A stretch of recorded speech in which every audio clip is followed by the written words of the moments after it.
અગાઉ આપણે ગોળીય અરીસાના કારણે જુદા જુદા સ્થાને વસ્તુ રાખતા મળતા પ્રતિબિંબની કિરણાકૃતિ જોઈ હતી. યાદ છે? અંતર્ગોળ માટે જોઈ હતી. કોના માટે? અંતર્ગોળ અરીસાના ટોટલ આપણે 6 કિસ્સાઓ જોયા હતા.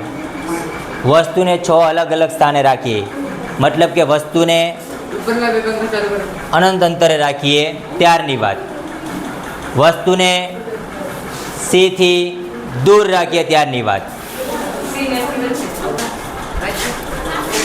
વસ્તુના આપણે ટોટલ 6 કિસ્સાઓ જોયા હતા. સૌપ્રથમ વસ્તુને અનંત અંતરે રાખીએ, C થી દૂર રાખીએ, વસ્તુને C ઉપર રાખીએ, વસ્તુને C અને F ની વચ્ચે રાખીએ, વસ્તુને મુખ્ય કેન્દ્ર F ઉપર રાખીએ અને F અને P ની વચ્ચે રાખીએ.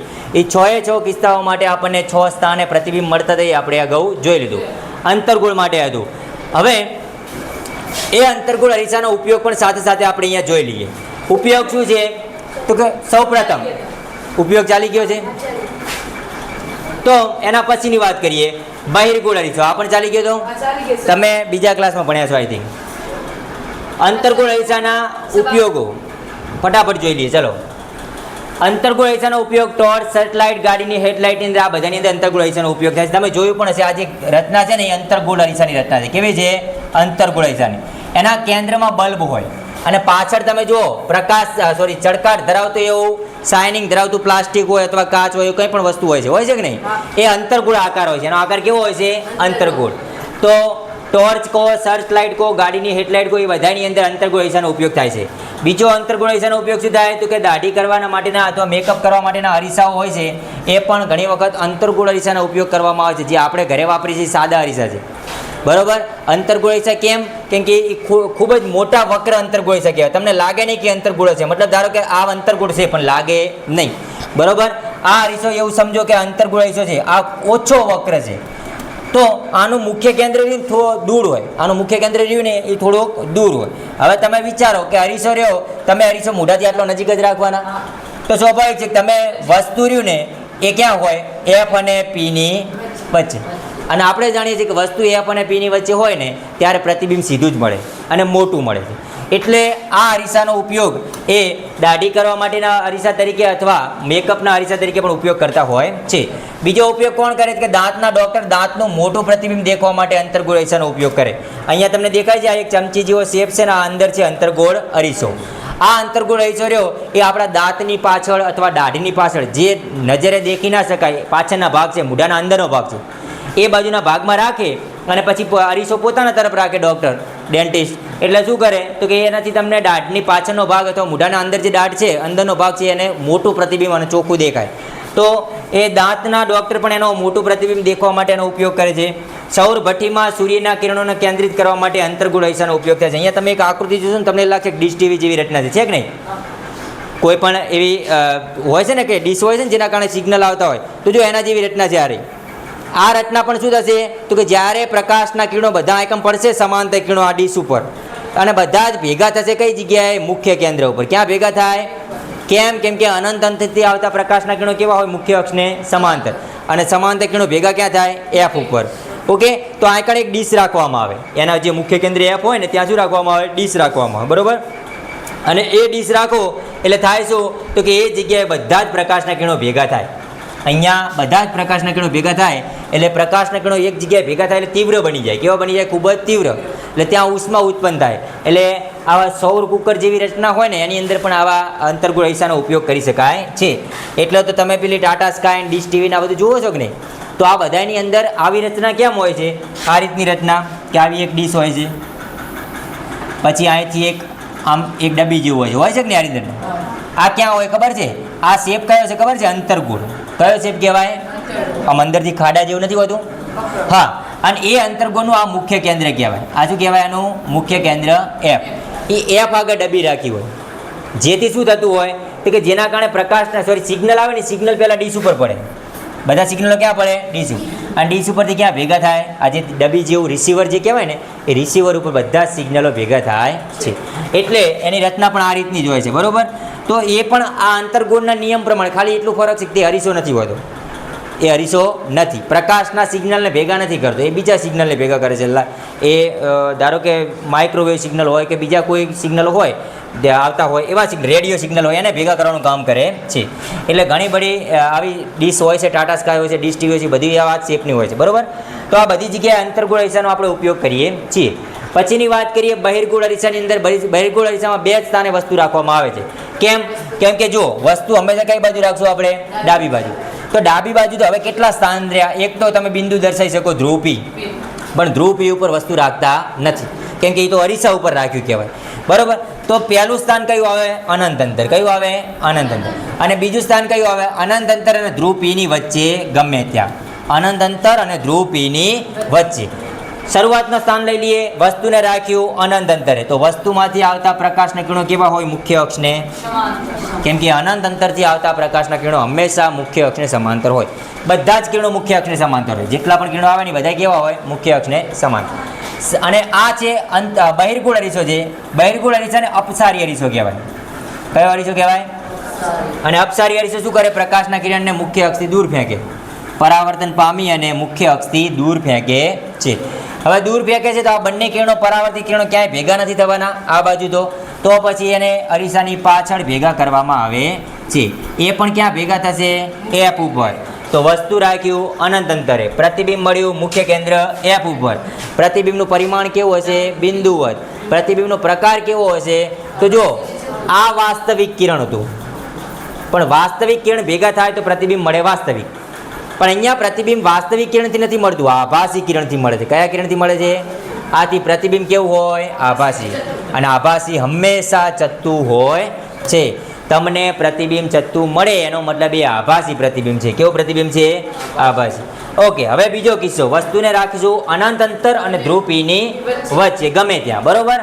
ઓકે, તો અહીંયા બે પ્રકાશના કિરણો લેશું. કયા બે પ્રકાશના કિરણો? પહેલું તો કે મુખ્ય અક્ષને સમાંતર કિરણો પરાવર્તન પામીને આ રીતે જશે, એને પાછળ લંબાવવામાં આવે તો F માંથી પસાર થાય છે. અને બીજું કિરણ કયું લઈ લેવાનું? પ્રકૃતા કેન્દ્ર C ની દિશાવાળું કિરણ.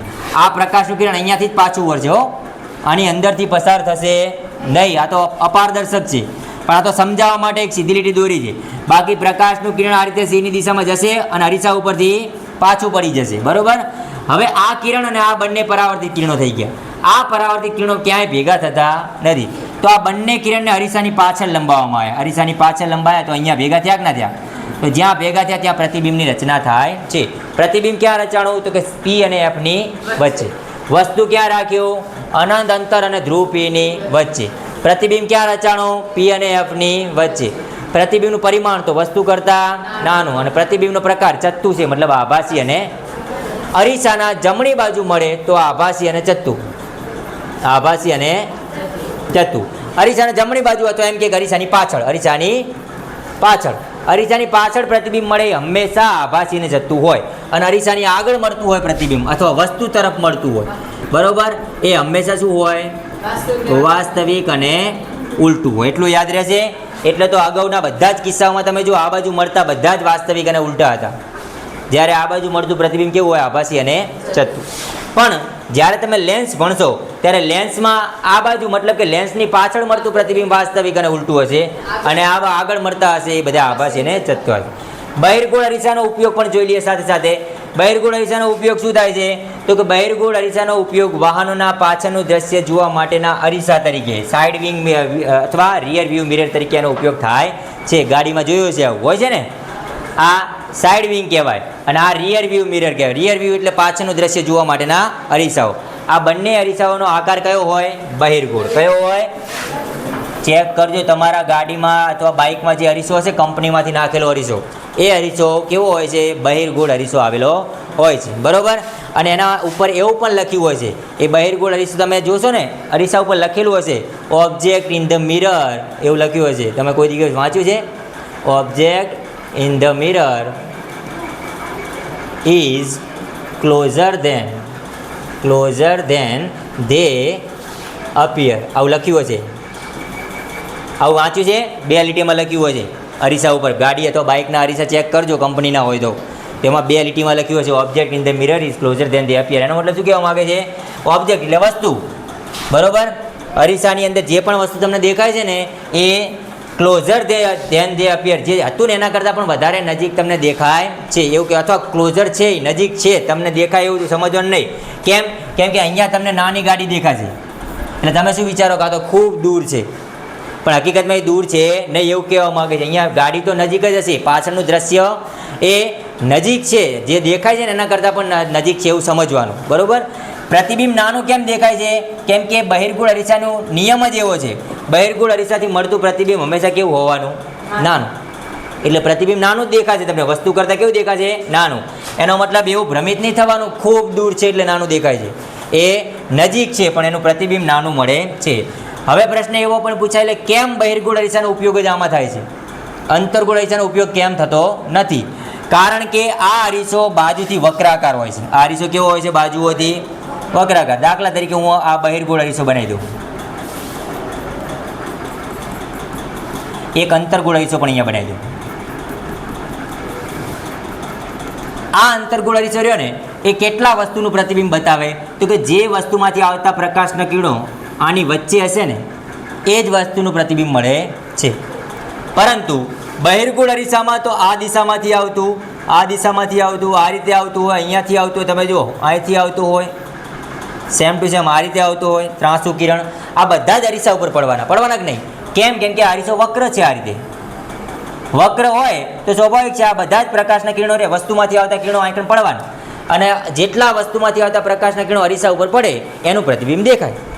તેનો મતલબ એવો થયો કે અરીસાની સામે રાખેલી વસ્તુનું પ્રતિબિંબ તો દેખાય જ છે, પણ સાઈડવાળી વસ્તુનું પ્રતિબિંબ પણ તમને દેખાતું હોય છે. આથી આ અરીસો રહ્યો ને એ વધારે વિસ્તારનું પ્રતિબિંબ બતાવે છે. આ અરીસો વધારે વિસ્તારનું પ્રતિબિંબ બતાવે, માત્ર ને માત્ર સામે રાખેલી વસ્તુનું પ્રતિબિંબ બતાવતો નથી, પરંતુ એના કરતાં પણ વધારે વિસ્તાર. એટલે તમે ગાડી અથવા કોઈ પણ સાધનમાં તમે પાછળ ચેક કરશો ને એટલે માત્ર પાછળનો રસ્તો નથી દેખાતો, પણ આજુબાજુના વૃક્ષો અથવા જે ચોકડી હોય છે, રસ્તો હોય છે, બરાબર, રસ્તા પછીની જે જગ્યા હોય છે એ જગ્યા પણ દેખાતી હોય. દેખાય છે કે નહીં? કેમ? કેમ કે બહિર્ગોળ અરીસો વક્ર આકાર હોય છે, એટલે કારણ કે આ અરીસો એ બાજુઓથી વક્રાકાર હોય છે. સમતલ અરીસાની સરખામણીમાં બહિર્ગોળ અરીસામાં પાછળનો મોટો વિસ્તાર દેખાય છે અને અરીસાથી મળતું પ્રતિબિંબ નાનું અને ચત્તું મળે છે. આથી બહિર્ગોળ અરીસાનો ઉપયોગ આપણે કરીએ છીએ ગાડીઓના સાઇડ મિરરની અથવા રિયર વ્યૂ મિરરની અંદર. હવે આપણે વાત કરીએ સંજ્ઞા પદ્ધતિની અંદર. મતલબ કે તમે આ વસ્તુ પ્રતિબિંબ, એની ઊંચાઈ, વસ્તુ સીધું બતાવો છો, પ્રતિબિંબ ઉલટું બતાવો છો, આ બધું જે પણ લખો છો, કેટલા અંતર છે, આ બધાને દર્શાવવા માટે સંજ્ઞા પદ્ધતિનો ઉપયોગ કરીશું. શેનો ઉપયોગ કરીએ આપણે? સંજ્ઞા પદ્ધતિ. તમને લોકોને કાર્તેજીય યામ પદ્ધતિ યાદ છે? એક્સ વાય એક્સ યાદ છે? આને આપણે ધન એક્સ કહેતા હતા, આને આપણે ઋણ એક્સ કહેતા હતા, ધન વાય, ઋણ વાય, અને આને ઉગમ બિંદુ કહેતા હતા કે નહીં? આ બાજુના બધા મૂલ્ય કેવા હતા? ધન. આ બાજુના બધા મૂલ્યો ધન, આ બાજુના બધા મૂલ્યો ઋણ, આ મૂલ્યો ઓકે. બસ આ જ કાર્તેજીય યામ પદ્ધતિને તમારે આ ઉગમ બિંદુને આ સમજવાનું, પી, ધ્રુવ પી, અરીસાનો ધ્રુવ પી, એને શું સમજવાનો? ઉગમ બિંદુ. ત્યાંથી આ બે રેખાઓ બનાવી દીધી, બરાબર. આ ઉગમ બિંદુ થઈ ગયો, એ કોણ? પોતે ધ્રુવ પી. આ વાય એક્સ થઈ ગઈ, આ ઋણ વાય એક્સ થઈ ગઈ, પેલી બાજુનો ધન એક્સ અને આ બાજુ બધા ઋણ એક્સ. મતલબ કે આ બાજુના જેટલા પણ માપ લઈશ ને એ બધા કેવા? ઋણ. પેલી બાજુ જમણી બાજુના બધા જ માપ ધન, ઉપરના માપ ધન અને નીચેના માપ ઋણ. ઓકે, તમે આ એક્સ અને વાય એક્સનો ઉપયોગ શું માપવા માટે કરો છો એ તમને સમજાવું. પહેલું, અરીસાથી તમે કેટલા અંતરે વસ્તુ રાખી, મતલબ તમે વસ્તુ અંતર માપશો તો એ શેમાં માપશો? એક્સ ઉપર માપશો કે વાય ઉપર માપશો? અંતર માપવા માટે તમે કોનો ઉપયોગ કરશો? એક્સ. યાદ રાખજો, અંતર માપવું હશે ને તો તમે એક્સ અક્ષનો ઉપયોગ કરશો. હવે અંતર મતલબ કોણ કોણ? તો અંતર એટલે વસ્તુ અંતર યુ વડે દર્શાવવામાં આવે. વસ્તુ અંતર યુ, પ્રતિબિંબ અંતર વી, કેન્દ્ર લંબાઈ એફ, વક્રતા ત્રિજ્યા આર. આ ચાર અંતરો છે અને આ ચારે ચાર અંતર માપવા માટે તમે કોનો ઉપયોગ કરશો? એક્સ અક્ષનો. કોનો ઉપયોગ કરશો? કેમ આખી એક્સ અક્ષ કહું છું? કેમ કે ઘણી વખત ડાબી બાજુનું પણ માપ લેવામાં આવે છે, ઘણી વખત જમણી બાજુના પણ. આ અંતરના માપ હંમેશા શેમાં હશે? એક્સ અક્ષ ઉપર. ઓકે, તો અંતર માપવા માટે તમે કોનો ઉપયોગ કરો છો? એક્સ અક્ષનો. જ્યારે ઊંચાઈ માપવી હશે, કોની ઊંચાઈ? વસ્તુની અથવા પ્રતિબિંબની. આની ઊંચાઈ માપવી હોય તો આની ઊંચાઈ કેટલી હોય? તમે એમ કહો આટલી. આટલી એટલે કેટલી? તો કે આના જેટલી. કહેવાય કે ના કહેવાય? કોનો ઉપયોગ કર્યો તમે? વાય અક્ષનો. આ પ્રતિબિંબ છે, પ્રતિબિંબની ઊંચાઈ માપવી હોય તમે કોનો ઉપયોગ કરવાના? વાય અક્ષનો. ઊંચાઈ માપવા માટે વાય અક્ષનો ઉપયોગ થાય છે. ઉલટું પ્રતિબિંબ હોય તો એની ઊંચાઈ ઋણ હશે અને સીધું પ્રતિબિંબ હશે એની ઊંચાઈ ધન હશે. અહીંયા ધન અને ઋણનો મતલબ ક્યારે એવું નહીં સમજવાનું નાની સંખ્યા મોટી સંખ્યા. ધન અને ઋણનો મતલબ અહીંયા નાની સંખ્યા છે કે મોટી સંખ્યા છે એવું સમજવાનું નહીં. ધન અને ઋણનો મતલબ અહીંયા દિશા સમજવાનું. ધન અને ઋણનો મતલબ શું સમજવાનું? દિશા. જો અંતર ઋણ હોય કોઈ પણ અંતર, મેં આ 4 અંતર કીધા, 4 અંતરમાંથી કોઈ પણ અંતર ઋણ હોય એનો મતલબ એ કઈ બાજુ છે? ડાબી બાજુ. એનું માપ ઋણ લીધું એનો મતલબ એ કઈ બાજુ છે? ડાબી બાજુ. જો અંતર ધન હશે તો એનો મતલબ એ કઈ બાજુ હશે? જમણી બાજુ હશે. ઊંચાઈ, જો ઊંચાઈ એ ધન હશે, ઊંચાઈ કેવી હશે? એનો મતલબ એ વસ્તુ અથવા પ્રતિબિંબ જે પણ છે કેવું હશે? સીધું હશે. જો ઊંચાઈ ઋણ હશે એનો મતલબ એ વસ્તુ તો કોઈ દિવસ ઉલટું નહીં હોય, પ્રતિબિંબ કેવું હશે? ઉલટું હશે. એવું કહેવા માગે છે. વસ્તુને તો હંમેશા સીધું મૂકવાનું. હંમેશા કેવું મૂકવાનું? બીજું, વસ્તુ હંમેશા ડાબી બાજુ મૂકવાની. કઈ બાજુ મૂકવાની? ડાબી. તો આ બે કિંમતો ફિક્સ થઈ ગઈ. કઈ? એક યુ, યુ હંમેશા ઋણ હોવાનું. યુ હંમેશા શું હોવાનો? અને એચ વસ્તુની ઊંચાઈ હંમેશા ધન હોવાની. કેવી હોવાની? ધન. પ્રતિબિંબની ઊંચાઈ ધન અને ઋણ ગમે તે હોઈ શકે છે. બને. તમે આ ધારો કે વસ્તુને આ રીતે ઉલટું મૂકી દો તો એક સમાંતર કિરણ આ રીતે લેશો, મુખ્ય કેન્દ્ર એફમાંથી પસાર થશે, બીજું કે મુખ્ય કેન્દ્ર એફ વાળું કિરણ લીધું આ રીતે મળશે. પણ 99% તમે કોઈ દિવસ અરીસાની સામે ઊંધા ઊભા રહેશો નહીં. બરોબર? આપણે બધા માણસના વંશજો છીએ તો માણસ રીતે જ અરીસાની સામે આપણે ઊભા રહેશું. ઊંધું મોઢું કરીને, માથું નીચે પગ ઉપર કરીને આપણે ઊભું રહેવું નથી. ઓકે, ચાલો. એટલે અહીંયા આ ચેપ્ટર પૂરતું તમારે હંમેશા વસ્તુને ચત્તું સમજવાનું. વસ્તુ કેવું મૂક્યું છે? સીધું. ઓકે, તો વસ્તુને હંમેશા એ ઋણ એક્સ દિશામાં રાખવામાં આવે છે. કઈ બાજુ રાખવામાં આવે છે? ઋણ એક્સ. અરીસાના ધ્રુવ પીને યામ પદ્ધતિનો ઉગમ બિંદુ કહેવાય. આને ઉગમ બિંદુ કહેવાય. કેમ? કે બધા જ માપ અહીંથી માપવાના છે. જેમ ઉગમ બિંદુમાં ઓથી માપતા હતા ને, અહીંયા પીથી માપવાના, ધ્રુવ પીથી. અરીસાથી દરેક અંતર ધ્રુવ પીથી માપવાના. દરેક અંતર મતલબ કયા કયા? ચલો હાલ કીધું એ પ્રમાણે. વસ્તુ અંતર યુ, કેન્દ્ર લંબાઈ એફ, વક્રતા ત્રિજ્યા આર, પ્રતિબિંબ અંતર વી. આ બધા જ અંતરો માપવાના ક્યાંથી? ધ્રુવ પીથી. પીથી એફ જેટલા અંતરે મુખ્ય કેન્દ્ર એફ હોય, પીથી આર જેટલા અંતરે વક્રતા કેન્દ્ર સી હોય, પીથી યુ જેટલા અંતરે વસ્તુ હોય અને પીથી વી જેટલા અંતરે પ્રતિબિંબ હોય. આટલું વસ્તુ કહેવા માંગે. ખબર પડી તમને? અહીંયા અંતર માપવા માટે ક્યાંથી માપવાનું? ધ્રુવ પીથી. ઓકે, કયા કયા અંતર? વસ્તુ અંતરને કઈ સંજ્ઞા વડે દર્શાવશું? યુ, પ્રતિબિંબ અંતર વી, કેન્દ્ર લંબાઈ એફ, વક્રતા ત્રિજ્યા આર. આ 4 અંતર છે. આ 4 હંમેશા એક્સ અક્ષ ઉપર માપવામાં આવે. બરોબર? ઘણી વખત ધન હોઈ શકે, ઘણી વખત ઋણ હોઈ શકે, પણ આ તો હંમેશા ઋણ હશે. યુ હંમેશા શું હશે? કેમ? કેમ કે વસ્તુને હંમેશા કઈ બાજુ મૂકશો તમે? અરીસાથી ડાબી બાજુ. એટલે ડાબી બાજુનું અંતર કેવું હોય? ઋણ હોય. હા, આ કેમ ધન ના હોય, સોરી ઋણ ના હોય? આ ઘણી વખત એવું બને છે કે અંતરગોળના 4-5 કિસ્સામાં બધી ડાબી બાજુ મળે છે. બરાબર છે કે નહીં? છઠ્ઠો કિસ્સો કઈ બાજુ મળે છે? તો પછી એનો મતલબ એવો થયો કે આ મોસ્ટ ઓફ 5 વખત તો આપણને શું મળે? તો ઋણ. પણ એક વખત શું બની ગયો પછી? ધન. એટલે આ ધન અને ઋણ હોઈ શકે છે. કેન્દ્ર લંબાઈ કેમ ખાલી ઋણ અથવા ખાલી ધન નથી? જો અંતરગોળ અરીસો લઉં તો કેન્દ્ર લંબાઈ ડાબી બાજુ હોય, પરંતુ બહિર્ગોળ અરીસો લઉં કેન્દ્ર લંબાઈ તો અરીસા પ્રમાણે બદલી જાય. અંતરગોળ અરીસા માટે હંમેશા ઋણ હોવાની. અંતરગોળ અરીસો હશે તો કેન્દ્ર લંબાઈ રહીને હંમેશા શું હોવાની? ઋણ. એ જ પ્રમાણે જો બહિર્ગોળ હશે, હવે આ ખાલી અંતરગોળ અને બહિર્ગોળ શબ્દ વાપરું છું, બરોબર?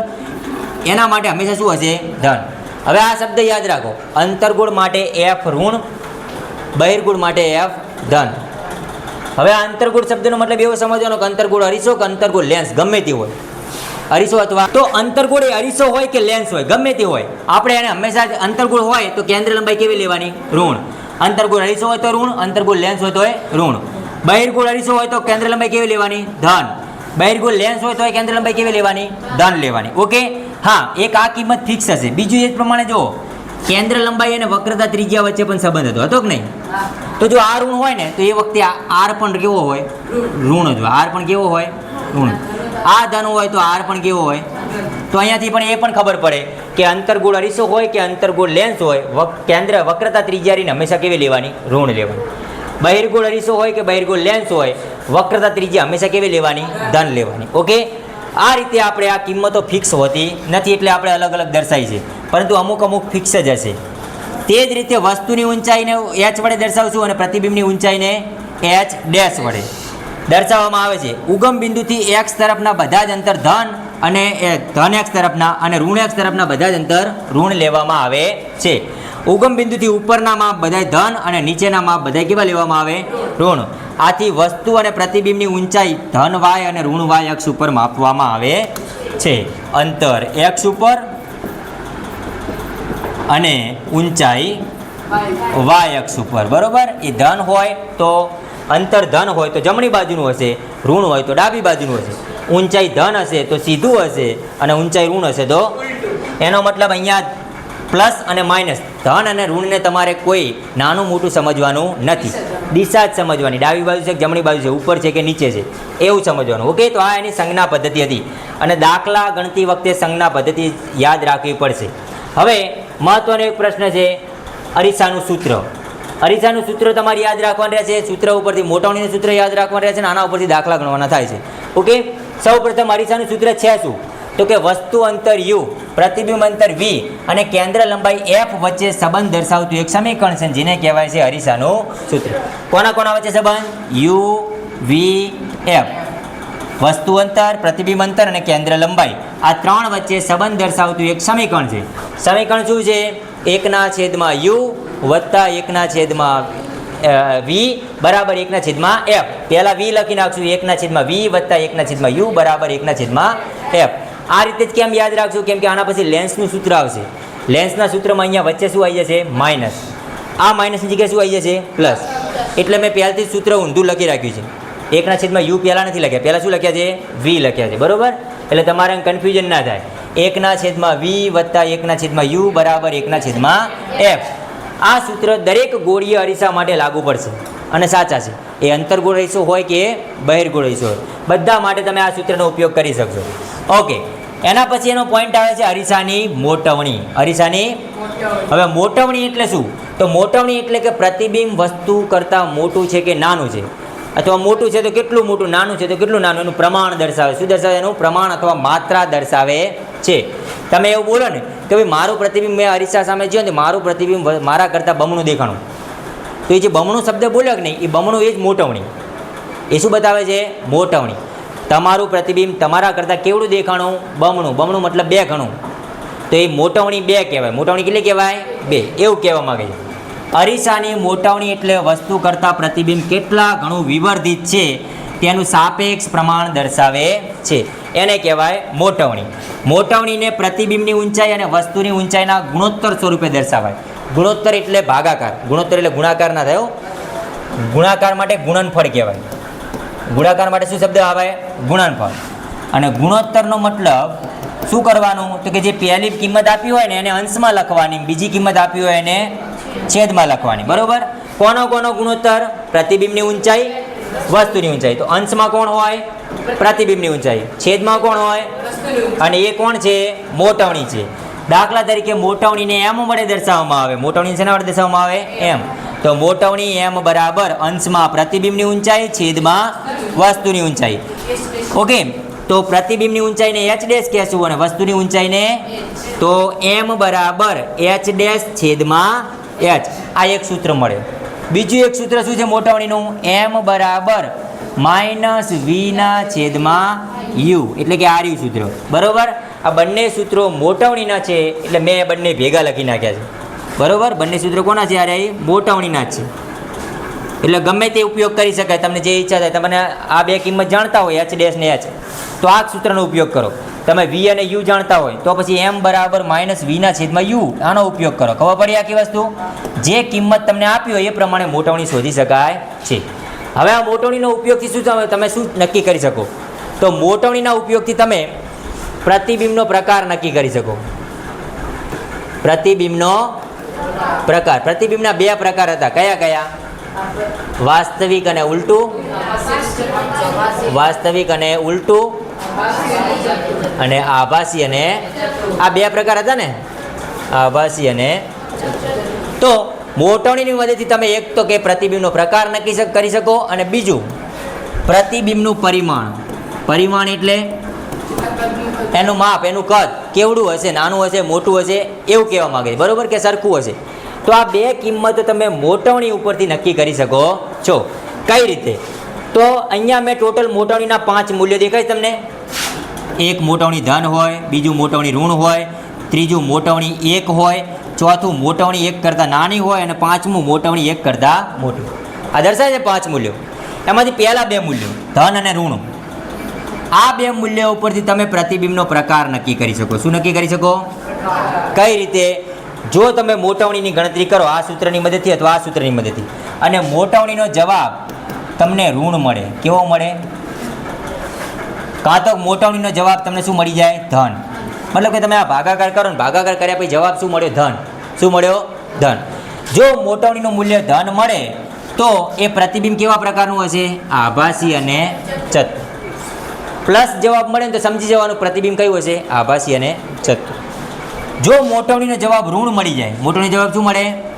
તો શું સમજવાનું? વાસ્તવિક અને ઉલટું. તો જો આ 2 મૂલ્યો પરથી તમને શું ખબર પડી ગઈ? પ્રતિબિંબનો પ્રકાર. શું ખબર પડી? પ્રતિબિંબનો પ્રકાર. ઓકે, ખાલી તમને એટલું નહીં ખબર પડે કે ધન છે કે ઋણ, તમને આવો જવાબ આવશે -2. દાખલા તરીકે મોટવણી -2 છે, તો અહીંથી તમને 2 વસ્તુ ખબર પડી. એક, પ્લસ છે કે માઇનસ? તો કે માઇનસ.